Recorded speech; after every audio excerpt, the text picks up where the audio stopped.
네, 우리 말씀이 좀 짧으니까 우리 함께 한 번 더 읽어보면 좋겠습니다.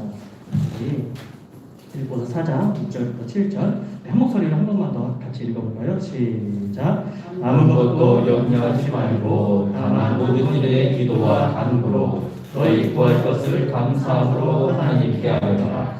그리하면 모든 지각 위에 태어난 하나님의 평강이 그리스도 예수 안에서 너희 마음과 생각을 지키시리라. 아멘. 잘 지내고 계시죠? 네. 상황이 참 어지러운 상황 가운데 있는 것 같습니다.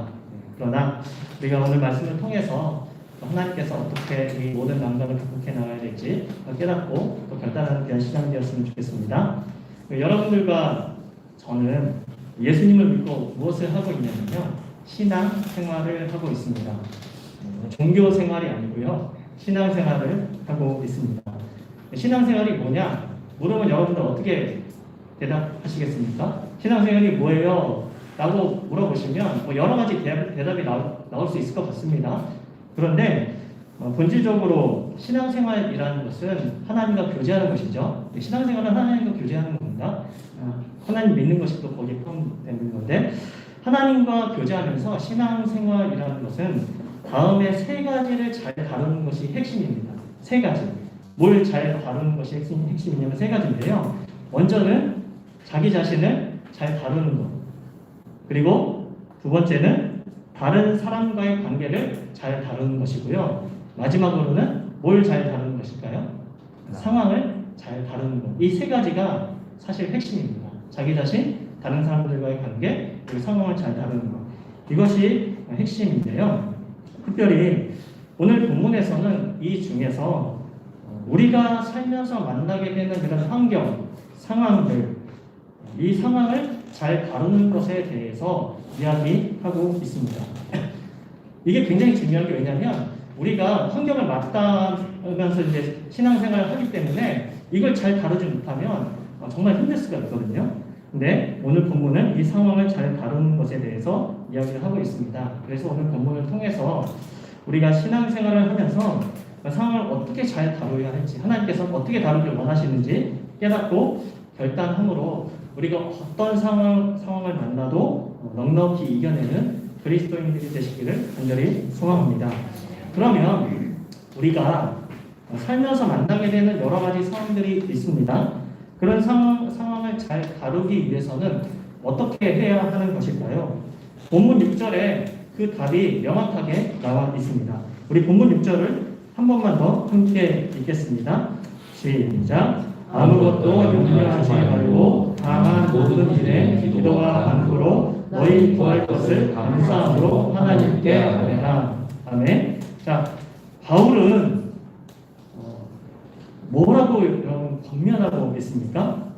6절에서 바울은 먼저 어떻게 이야기를 시작하냐면 아무것도 염려하지 말라고 권면을 합니다. 이 바울의 말이 얼마나 어려운지 여러분들 실감하시죠? 우리가 살다 보면 실감합니다. 그런데 바울의 이 빌립보서는요, 옥중서신이거든요. 근데 그 가운데서도 이제 바울이 그렇게 편지를 보내는 거예요. 아무것도 염려하지 말라고 권면을 합니다. 우리가 살면서 어떤 상황과 환경이 주는 염려가 분명히 있습니까? 없습니까? 있습니다. 있어요. 없는 사람이 어디 있겠어요? 있습니다. 그런데 이런 염려를 하지 말라는 것이죠. 그러나 여러분, 우리가 한 가지 좀 짚고 넘어가야 할 것이 있는데요. 바울이 모든 종류의 염려를 다 금지하는 것은 아닙니다. 자, 이 땅을 살아가면서 여러분들 이게 있어요. 이 땅을 살아가면서 어떤 염려는 참 건강하고 꼭 필요합니다. 이런 염려는요, 하면은 우리의 영혼이 유익이 되고 우리 영혼을 건강하게 해줄 수 있는 염려가 있다라는 거예요. 여러분, 그럼 필요한 염려가 무엇일까요? 생각해 보셨습니까? 다른 사람의 형편을 사랑으로 염려해 주는 것.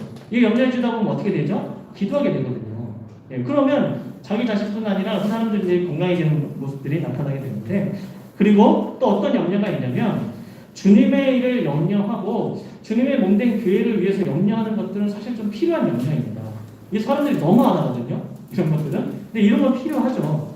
그리고 어떻게 하면 이 몸된 교회를, 이 공동체를 아름답게 세울 수 있을까 하는 염려는요, 주님이 참 좋아하시는 염려입니다. 이런 것들은. 그런 염려는 결국에는 우리의 영혼을 유익하게 만들어 가는 것이죠. 그리고 자신에 대해서는 어떤 염려가 필요하냐면, 자신에 대해서는 나의 영혼이 하나님과의 다른 관계 안에 있는가, 내 영혼이 지금 하나님과의 그런 다른 관계 안에 있는가, 이런 질문을 던져보면서 염려하는 것은요, 참 필요한 염려입니다. 그런 것들은 정말 필요합니다. 우리가 교회에 오고 신앙적인 생활하는 것 저는 중요하다고 생각합니다. 예배자리에 나와서 예배드리는 거 중요하죠. 뭔가 모임이 있으면 와서 하는 거 참 중요합니다. 그런데요, 우리의 영적인 현 주소가 하나님과의 바른 관계에 있느냐가 사실 훨씬 더 중요한 주제입니다. 이것은 지금의 생애와 죽고 나서의 생애의 결정적인 주제인 거예요. 이건. 그러기에 이 땅을 살아가면서 나의 상태를 민감하게 점검하고 또 나의 영혼이 건강해질 수 있도록 그렇게 적절히 염려하는 것은 참 필요한 염려라고 할 수 있다는 것이죠. 그래서 바울은요, 고린도후서 7장 10절에서 이렇게 말씀을 하는데요. 고린도후서 7장 10절 한번 띄워주실래요? 고린도후서 7장 10절. 우리 다 함께 우리 읽겠습니다. 시작. 하나님의 뜻대로 하는 근심은 후회할 것이 없는 구원에 이르게 하는 회개를 이루는 것이요 세상 근심은 사망을 이루는 것입니다. 여기서 이렇게 말씀하잖아요. 하나님의 뜻대로 하는 근심은 결국 회개하게 하고 하나님과 바른 관계 안에 들어가게 그렇게 유익을 주는데, 세상 근심은 사망이라고 이야기한다는 거죠. 여러분, 그래서 나의 영혼을 위한 염려, 또 교회를 위한 염려, 이웃을 사랑으로 배려하는 염려 등은 꼭 해야 할 염려의 근심이라고 볼 수 있습니다. 우리 사랑하는 좋은우리교회 성도 여러분, 여러분들은 주님이 좋아하시는 정말 필요한 그런 염려들을 하고 계십니까? 하고 계세요? 그렇다면 다행입니다. 그런데 바울은 본문에서 사람들이 해야 할 염려는 안 하고 다른 염려를 하고 있으니까 이런 얘기를 하는 거죠. 그러니까 하지 말아야 할 염려들을 하고 있기 때문에 이런 본문에서 이런 권면을 하는데, 그렇다면 하지 말아야 할 염려라는 것이 무엇일까요? 아직 일어나지도 않은 일을 미리 당겨서 염려하는 것입니다. 우리가 참 이런 일들이 참 많아요. 아직 일어나지 않았는데 굉장히 많이 염려합니다. 이게 어떻게 되지? 막 이렇게. 여러분들 미래의 일을 내가 통제할 수 있습니까? 없습니까? 없습니다. 사람이요, 미래의 일을 통제할 수 없죠. 통제할 수 없음에도 불구하고 미리 당겨서 염려하는 일들이 있고, 또 어떤 염려가 있냐면 결과나 과정을 자신이 다 책임지려 하는 데서 오는 그런 염려도 있습니다. 사실 사람이 할 수 있는 일이란 그렇게 많지가 않은데, 여러분들 그리스도인들은요, 이게 어떤 게 필요하냐면 하나님이 나의 인생의 모든 상황과 이런 것들을 그런 과정과 결과를 다스려 가신다라는 그런 사실을 믿음으로 고백하며 그렇게 살아야 되는데, 이 하나님 빼놓고 어떻게 합니까? 하나님이 과정과 결과를 다스려 가시고 이끌어 가셔야 되는데 그걸 다 내가 책임지고 그렇게 해야 한다는 거죠. 자꾸 내가 책임지려고 하니까 불필요한 염려와 걱정이 많아진다는 것이죠. 또 어떤 염려가 있냐면요, 자신을 유익하게 하고 싶은 욕심, 또 세상을 포기하고 싶지 않아서 세상에 집착하는 그런 마음들, 이런 것들이 만들어내는 염려도 있습니다. 우리가 이 땅을 살아가면서 물론 이제 현실을 무시할 수는 없습니다. 하지만 이 땅에 대한 집착과 하나님보다 땅에 대한 집착과 그런 자신에 대한 집착이 만들어내는 염려가 참 많기 때문에 그런 염려는 하지 말라라고 이야기하고 있는 것이죠. 그러니까 이런 주제로 하는 염려들은 결국에 어떤 문제와 이게 맞닿아 있냐면, 하나님이 그 문제나 상황보다 더 크심에도 불구하고 하나님을 믿지 못하는 그런 불신의 표현입니다. 우리가 이것들을 잘 생각해 보아야 한다는 거죠. 여러분, 하나님은 어떤 분이시냐면 우리를 어떻게 구원하셨죠? 예수님의 대속의 은혜로 구원하셨을 만큼 우리를 이게 너무나 사랑하시고 목숨을 내어주시고 이렇게 우리를 사셨잖아요. 대속의 은혜로 우리를 구원하셨을 뿐 아니라 그렇게 구원하신 사람들의 인생살이를 친히 책임지고 이끌어 가시는 분이 하나님이십니다. 이게 정말 중요한 것이죠. 그러니까 우리의 인생을 채우시고 인도하시고 주관해 가신다는 거죠. 그러니까 하나님의 그런 인도하심과 또 책임지시는 그 사랑을, 그 깊은 사랑을 불신하는 마음이 만들어내는 열매가 무엇이죠? 그런 염려, 근심이라는 거죠. 세상 근심, 염려입니다. 그래서 바울이 염려하지 말라라고 그렇게 권하고 있다는 것이죠. 그런데 여러분, 이 사실을 우리가 다 알고 있습니까? 모르겠습니까? 여러분 아시지 않나요? 아시지 않아요? 하나님이 나의 인생을 인도하시고 책임지시고 이끌어 가신다. 하나님 나를 너무나 사랑하신다. 알고 있지만 염려가 됩니까? 안 됩니까? 되는 거예요. 이게 사람입니다. 이게 사람이에요. 연약함이 있다는 거죠. 계속 됩니다. 아는데 그런다는 거죠. 그러니까 상황을 겪다 보면 이게 계속 염려가 되는 것이 우리의 실제 모습이라는 것이죠. 그래서 바울은 염려하지 말라라고 한 다음에 적극적인 대안을 하나 또 제시하는 거예요. 이거 알기 때문에. 그게 무엇이냐면요. 다시 한번 6절을 보시면 제가 읽겠습니다. 아무것도 염려하지 말고 다만 모든 일에 기도와 간구로 너희 구할 것을 감사함으로 하나님께 아뢰라. 대안이 무엇이죠? 염려하지 말라 한 다음에 뒤에 뭐 붙였습니까? 다만 모든 일에 기도와 간구로 라는 말을 붙였습니다. 염려하지 말고 어떻게 하라는 거죠? 그 염려가 생기면 기도하라는 거죠. 기도하라는 것입니다. 이 세상을 살면서 생기는 그런 이런저런 염려와 근심을 누구한테 가지고 가라는 거죠? 하나님께 갖고 가서 기도하라는 것입니다. 그러니까 마음을 열어서 하나님을 찾고 부르고 또 기도의 문을 열어서 하나님을 누리라고 이야기하는 것이죠. 그러니까 염려가 많은 세상을 살아가는 우리에게 성경이 제안하는 것은 염려하지 말고 기도하는 것입니다. 여러분, 이게 굉장히 중요한데요. 어느 목사님, 목회 연륜이 많은 어느 목사님이 이런 고백을 했는데 제가 참 많이 동의합니다. 이런 고백을 했어요. 저는 목회를 하면서 여러 부류의 사람들을 만났습니다. 훈련을 많이 받고 이런저런 노력을 많이 하는 사람들을 만났습니다. 그런 교육과 훈련이 순간순간 유익을 만들어내고 간증거리를 만들어내기도 했습니다. 그렇지만 결국은 기도의 문이 열렸는가 열리지 않았는가에 따라서 경건의 모습, 신앙의 모습이 달라질 것을 보게 되었습니다. 이렇게 이야기한 어느 목사님의 그런 인터뷰가 있었습니다. 저는요, 이 이야기가 참 맞다고 생각합니다. 여러분, 제가 이야기하는 건요, 훈련이 필요 없다는 말은 아닙니다. 여러분들 교회에서 어떤 훈련이 있으면 받으십시오. 받아야 합니다. 우리가 어떤 훈련을 받을 때 받는 그 훈련이 주는 유익이 있습니다. 그러나 그 훈련을 즐거워하고 좋아하던 그 경험이 조금 지나고 감흥이 사라지고 나면 대부분 그 유익을 잃게 된다는 거죠. 그러니까 간증을 누렸을 만큼 큰 변화를 누렸음에도 불구하고 시간이 흘러가면 그 변화와 유익을 금방 잃어버리는 게 사람이라는 것입니다. 그렇기 때문에 여러분, 기도의 골방에 들어가서 하나님 앞에서 기도의 문을 여느냐 열지 못하느냐에 따라서 신앙의 실제적인 성장과 성숙의 그런 질적인 차이를 가져오게 되는 것이죠. 그래서 신앙생활의 가장 중요한 부분 중에 하나가 무엇이냐면 기도의 문이 열려 있는가입니다. 기도의 문이 열려 있는가. 그러니까 그저 교회를 다니고 신앙생활을 하고 이런저런 종교적 경험을 하는 정도에서 그치지 말고 정말 이게 기도해야 한다는 것이죠. 이 땅을 살면서 근심거리가 찾아올 때 사람들은요, 염려하면서 시간을 계속 보내요. 계속 그것만 생각하면서 보내는데 그렇게 하지 말고 그 시간에 어떻게 하라는 거죠? 그 모든 문제를 하나님께 가져가서 그렇게 염려하고 그 생각하고 묵상한 시간에 그 시간을 그 모든 문제를 하나님께 가져가서 하나님을 간절히 찾고 하나님께 마음을 쏟아 부어야 한다는 것이죠. 그렇게 해서 하늘의 은혜를 맛보는 기도의 자리가 되는 것이 너무나 중요합니다. 오늘날 한국교회의 그런 연약함들에 대한 이야기들이 참 많습니다. 지금 이런 위드 코로나 상황인데 또 무슨 교회에서 지금 터져가지고 지금 막 교회 욕 엄청 하고 그런데요.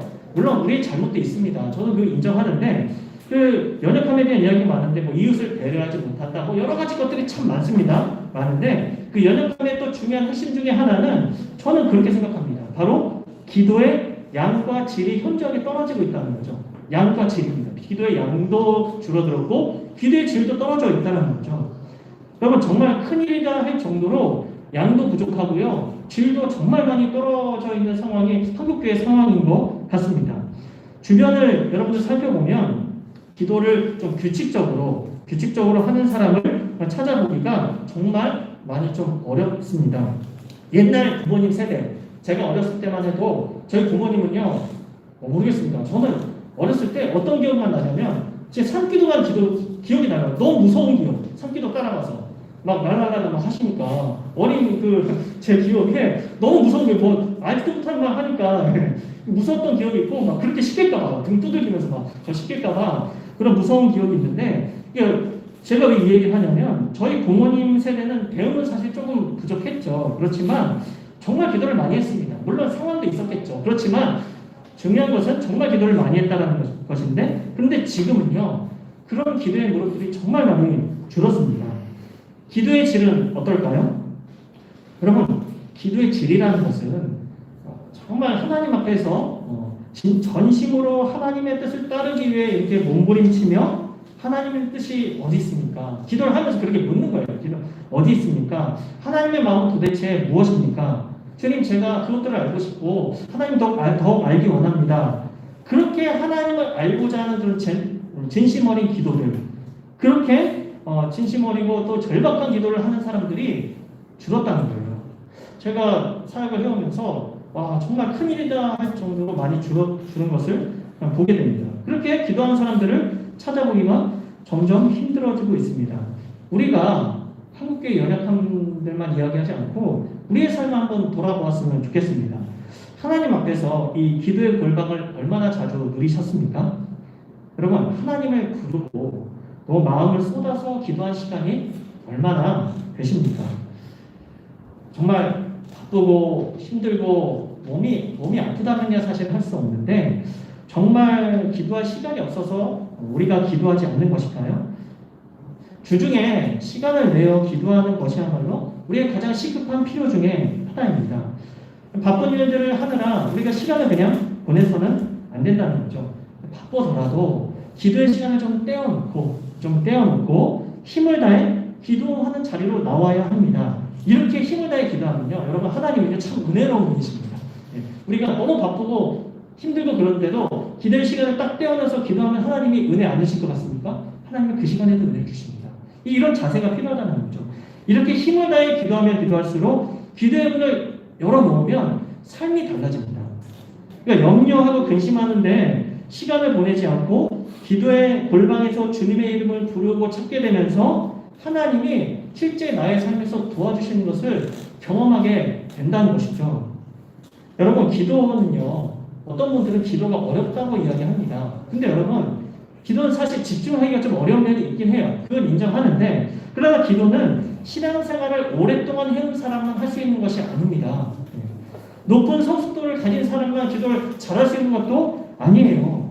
그러니까 진실한 성도라면 누구나 그 은혜의 보좌에 무시로 드나들면서 기도할 수 있고요. 그 기도를 통해서 주님의 은혜를 누릴 수가 있습니다.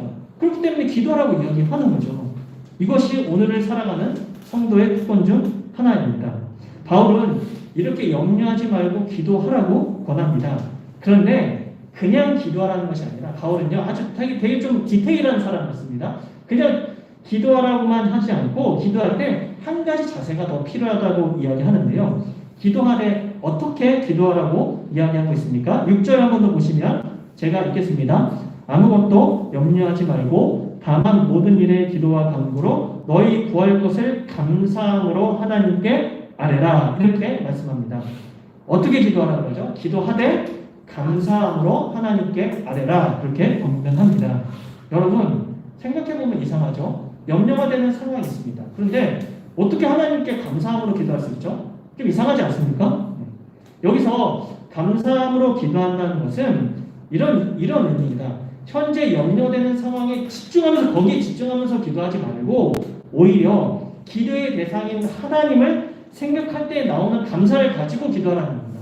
하나님을 생각하면서 하나님이 어떠신 분인지 생각하면서 그걸 생각하면 감사함이 나오게 되는데 그 감사함으로 기도하라는 그런 뜻입니다. 여러분 생각해 보시면 하나님이 얼마나 좋으신 분이시냐면 이 땅을 살아갈 때 우리의 기도를 들으시는 하나님처럼 우리의 마음을 우리가 원하는 대로 들어주시는 분은 없습니다. 여러분, 주님은 하나님께서는 우리의 중심을 절대로 오해하지 않으세요. 사람들이 이야기하다 보면 아다르고 어다르고 말 목소리 톤에 따라서 막 그 의도를 오해하기도 하는데 하나님은요 절대로 그렇게 오해하시는 분이 아닙니다. 우리 중심을 그대로 받아주세요. 어떤 마음이든지. 그래서 우리를 상하게 하지 않고 있는 그대로 받아주시는 분이 주님이십니다. 그래서 우리가 부족하고 허물이 많아도 우리의 중심 그대로를 받으시는 분이 하나님이시라는 거죠. 그러니까 우리의 허물은 가리시고 우리의 중심을 그대로 받으시는 그 하나님 앞에서 기도하는 것은요 우리가 이 땅에서 할 수 있는 최고의 경험입니다. 그래서 우리의 기도가 주님 때문에 거절되는 일은 결코 없습니다. 우리가 겸손한 마음으로 주님 앞에 나가 기도한다면 그 기도가 거절되는 일은 결코 없습니다. 그러니까 주님이 들은 채 만 채 했는데도 그냥 들은 채 만 채 막 이런 기도도 사실 없습니다. 그러니까 주님의 공로로 예수님의 공로로 예수님의 이름으로 기도할 때 그러니까 하나님께서 들으시고 응답해 주실 줄 알기에 나의 마음을 또 온전히 받아주실 걸 알기에 감사함으로 기도할 수 있다는 거죠. 그냥 기도야말로 성도가 세상에서 내가 다른 사람에게 할 수 없는 그런 이야기들이 있지 않습니까? 그런 고통들이 있는데 그거를 풀어놓을 때 그 세상에서 가장 경험할 수 있는 가장 행복한 경험이기에 기도로 주님의 도움을 구할 때마다 감사가 있다는 것이죠. 그래서 여러분 기도에 골방에 들어가서 마음껏 마음을 쏟아놓고 여러분 기도하십시오. 의무적으로 하는 기도 하실 필요 없습니다. 그냥 내 마음을 털어놓는 게 기도예요. 사실은 그렇게 즐거워하면서 하나님을 생각하면서 나의 중심을 오해 없이 받아주시는 그 깊으신 사랑의 하나님을 생각하면서 감격해하면서 즐거워하면서 행복해하면서 기도의 자리로 들어가십시오. 하나님은요 여러분이 염려 앞에 굴복하지 말고 또 상황만 붙들고 염려하지 말고 하나님을 의지하고 그 하나님의 그런 넓으신 사랑을 누리길 원하신다는 것입니다. 그렇게 하나님 앞에 기도하면 어떤 일이 일어나냐면요 우리가 기도하고 구한 대로 다 들어주신다라고 말하지 않습니다. 우리 다 함께 7절을 다 함께 읽겠습니다. 시작. 그리하면 모든 지각에 뛰어난 하나님의 평강이 그리스도 예수 안에서 너희 마음과 생각을 지키시리라. 아멘. 자 이렇게 기도하면 결과가 뭐냐면요. 결과가 나타납니다. 기도하면 결과가 있어요. 뭐가 나타나냐면 그리하면 모든 지각에 뛰어난 하나님의 평강이 그리스도 예수 안에서 너희 마음과 생각을 지키시리라. 여러분 이 말씀 읽으시면서 좀 섭섭하지 않으세요? 좀 섭섭하지 않으세요? 내가 기도한 대로 좀 들어주시지. 이거 이런 걸 주셔. 예. 기도한 대로 다 들어주시지. 왜 마음과 생각을 지켜주실까라는 그런 섭섭한 마음이 들 수도 있습니다. 그러나 사실 이 응답은 무엇이냐면 기도 응답보다 내가 기도하고 구한 대로 되는 것보다 더 본질적이고 근본적인 문제를 다루어 주시는 게 여기의 핵심입니다. 염려와 근심은 어디서부터 출발하냐면요. 마음에서부터 출발합니다. 마음이 어떤 한 주제에 대해서 염려를 하기 시작하면 이게 어떻게 되냐면요. 그 근심하게 되면 자연스럽게 그 염려와 근심이 자꾸 커져요. 이렇게 부풀려집니다. 커지고 많아지게 됩니다. 그런데 우리가 기도하고 하나님의 이름을 부르고 하나님께 마음을 딱 쏟아놓으면 어떤 일이 일어나냐면 하나님의 평강이 이렇게 부풀려진 우리의 그 염려와 근심 가운데 어떻게 되죠? 들어와서 우리의 마음과 생각을 딱 지키시는 거예요. 여기서 지킨다라는 것의 의미는 무장한 군사가 성을 지키는 것과 같은 의미입니다. 다시 말해서 기도하면 하나님이 어떤 결과를 주시냐면 하나님의 평강이 무장한 군사처럼 우리의 마음과 생각을 딱 지켜서 마음에서부터 염려가 일어나지 못하도록 하게 하신다는 거죠. 염려가 일어나더라도 우리의 생각을 지켜서 그 염려가 부풀어지지 않도록 계속해서 지켜주신다는 의미입니다. 여러분 시편을 읽어보시면 참 신기하다는 사실을 발견하게 되는데 너무 이상합니다. 많은 시인들이 그 현실의 고통 앞에서 막 웁니다. 막 울어요. 하나님 어쩌면 좋습니까? 눈물이 막 침상을 적십니다 하면서 막 아파하고 시련의 고통으로 눈물을 흘리면서 기도를 하는데 그런데 그렇게 기도하다가 어느 순간 기도가 바뀌어요. 뭘로 바뀝니까? 찬양과 감사로 막 바뀝니다. 이상해요. 이거 보면서 좀 이상하다 느끼지 않으십니까? 저는요 왜 그러지? 여러분 정신이 이상해서 그런 걸까요? 갑자기? 이게 아닌 거예요. 그게 아닙니다. 기도가 도대체 왜 그런 것이냐면요. 근데 아직 상황은 하나도 바뀐 게 없습니다. 그런데 기도의 골방에 들어가서 주님의 이름을 부르면서 그렇게 찾으니까 어떤 일이 일어나게 되냐면요. 하나님의 평강이 마음과 생각을 지키기 시작하는 것이죠. 끝없이 일어나고 끝없이 부풀려 놓은 염려와 근심이 다스려지면서 마음과 생각이 보호되는 것입니다. 그러니까 상황이 우리가 원하는 대로 바뀌지 않았는데도 벌써 이기기 시작하는 거예요. 염려와 근심에서 빠져나오기 시작할 뿐 아니라 하나님이 하나님의 때 기도하다 보면 하나님이 하나님의 때 하나님의 방법으로 우리의 환경과 상황을 어떻게든 이끌어 가시겠구나라는 그런 마음의 확신이 들어오기 시작합니다. 실제로 그것이 일어날까요? 안 일어날까요? 시간이 지나면 일어나게 된다는 거죠. 기도했더니 하나님이 이 아픈 나의 가슴 가운데 내면에 위로도 주시고 약속도 주시는구나. 그 약속을 붙들고 기도했더니 하나님이 그분의 때 그분의 방법으로 이루시는구나. 약속을 이루시는구나. 하나님이 이런 확신을 주시면서 기도할 때 이런 확신을 주시면서 우리가 이 땅에서 믿음으로 살 수 있도록 도와주신다는 거죠. 여러분 생각해 보시면 하나님은요 능치 못함이 없는 분이십니다. 하나님 말씀 한 번이면 끝나요. 상황 종료됩니다. 그런 분이시기 때문에 우리가 아무리 큰 문제라고 생각하는 것도 하나님이 그 문제 하나 해결하는 것은 주님에게는 굉장히 작은 일입니다. 사실은 그냥 단번에 해결해 줄 수도 있죠. 근데 하나님이 진짜 원하시는 것이 무엇이냐면 문제를 통해서 우리를 빚어가시는 거예요. 문제를 통해서 우리를 빚어가시는 겁니다. 하나님의 사람으로서 하나님을 의지하고 하나님이 정말 살아계심을 인정하고 또 범사에 하나님을 사랑하면서 하나님을 믿는 백성이 되도록 우리를 빚어가시는 것이 주님에게는 더 중요한 목적이기 때문에 이렇게 일하시는 거예요. 기도할 때 이렇게 일하신다는 거죠. 우리가 원하는 대로 형편이 변하는 것이 기도 응답의 핵심이 아니라 형편이 변하기도 전에 하나님께서 주시는 그 평강으로 그 형편을 이겨내기 시작하는 것, 벌써 이겨내기 시작하는 것, 이것이 기도 응답의 핵심이라는 것이죠. 하나님은요, 여러분, 그런 방식으로 우리 인생을 이끌어 가십니다. 이런 방식으로. 그렇기 때문에 여러분 기도의 골방이 참으로 중요합니다. 기도의 골방은 정말 복되고 영화로운 것입니다. 무시로 틈나는 대로 기도의 골방을 만드십시오. 혼자 기도의 골방을 만들기 어려울 때는 교회에 와서 함께 기도하십시오. 우리의 염려와 근심이 해결되는 것 이상으로 하나님께서 우리의 마음과 생각을 지키셔서 그 어떤 문제를 다뤄내시는 그 복이 무엇인지 우리가 알아야 되지 않겠습니까? 그걸 모르고 산다는 건 참 비참한 일입니다.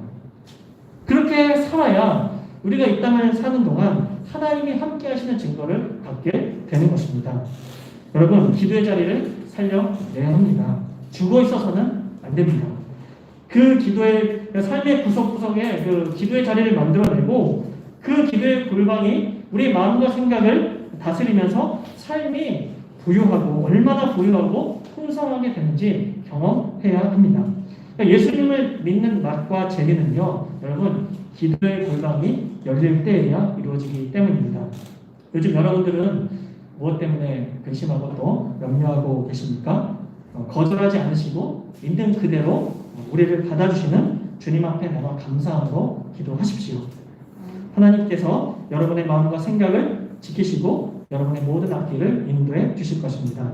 오늘 말씀과 같이 늘 하나님 앞에 모든 문제와 아픔을 내려놓고 기도하여 하나님이 주시는 은혜를 풍성히 누리고 주님의 도우심 속에서 도우심을 삶 속에 경험하는 우리 좋은 우리 교회 모든 성도님들이 되시기를 예수님의 이름으로 축원합니다.